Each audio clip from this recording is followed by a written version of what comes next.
Halo, kembali lagi dengan saya Rehan Raffi Udarojat.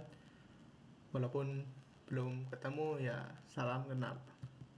Di sini kita akan belajar mengenai RESTful API. Apa itu sih API? API itu adalah singkatan dari Application Programming Interface, adalah penghubung yang memungkinkan suatu aplikasi untuk berinteraksi dengan aplikasi lainnya dan berbagi data. Biasanya API ini dibuat oleh backend. Nah, nanti frontend tinggal mengambil data yang sudah disediakan oleh backend. Biasanya formatnya berbentuk JSON atau XML. Selanjutnya, apa itu REST? REST istirahat. Bukan, REST adalah Representational State Transfer, merupakan standar arsitektur komunikasi berbasis web yang diterapkan dalam layanan berbasis web, umumnya menggunakan HTTP protokol untuk komunikasi data.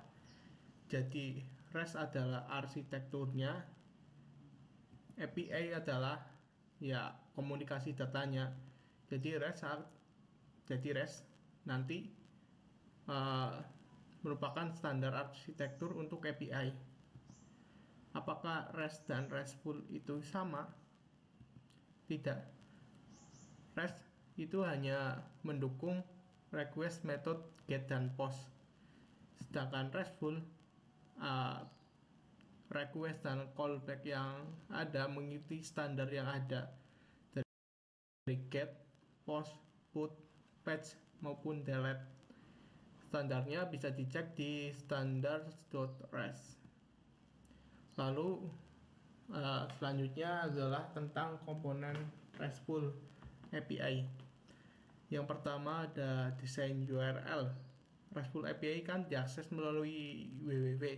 Oleh karena itu, penamaan dan konsistensi URL pada IP itu akan menghasilkan API yang baik.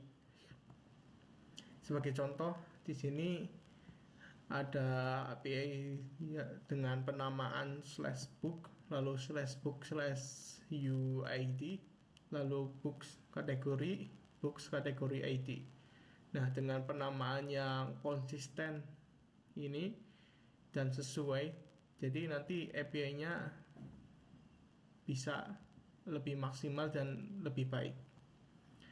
Lalu yang kedua ada HTTP verb atau method.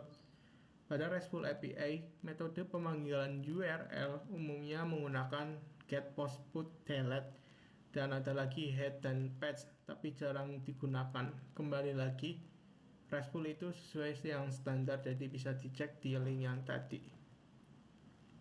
Nah, ini ada contoh tentang HTTP method menggunakan get, post, put, dan delete. Di get misal /book.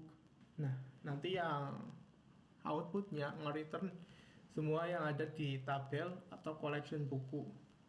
Kalau /book/ID nanti outputnya tampilkan buku berdasarkan ID.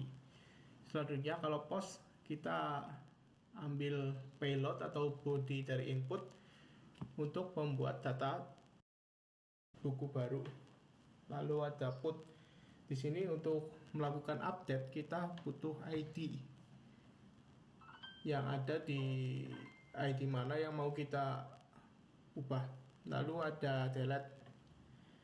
Di sini delete juga butuh ID, jadi delete-nya berdasarkan ID. Lalu yang ketiga ada HTTP status code. Setiap pemanggilan pada endpoint API harus ada status kodenya. Kenapa? Karena sebagai standarisasi respon dari setiap request yang ada. Sebagai contoh, kita melakukan get API pada /book ini. Nah, semua datanya tampil, tapi status code-nya ternyata 404. Nah, ini yang jadi masalah.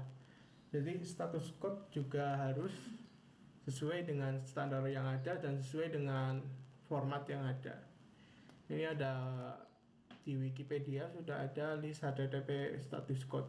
bisa dibuka dan dipelajari.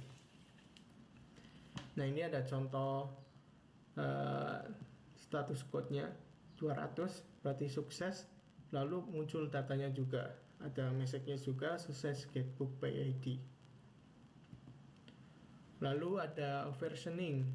Dalam membangun API REST, kita harus mencantumkan juga versi aplikasi kita.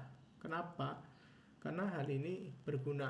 Misal ada penambahan API baru, jadi dari versi 1 ke versi 2. Nah, jadi pengguna masih bisa menggunakan yang versi 1 dulu. Ya, walaupun versi 2 sudah ada, tapi jadi lebih reusable gitu. Lalu versioning itu ada dua, biasanya melalui URL maupun lewat header. Kalau lewat URL biasanya di slash yang awal. Contoh ini API Twitter versi 1.1 slash tentang apa API-nya. Ini tentang trends. Lalu juga ada yang masuk di header di X. Ini contoh API GitHub. Tipenya itu GitHub versi 3. Lalu ke security tentang enkripsi. Usahakan untuk selalu menggunakan protokol HTTPS untuk pengamanan dasar RESTful API. Jadi security itu juga penting karena API ini sebagai penghubung antara backend dan frontend, antara data yang dari database ke tampilan dari user. Jadi sangat penting dan juga harus ada keamanannya. Lalu tentang autentikasi.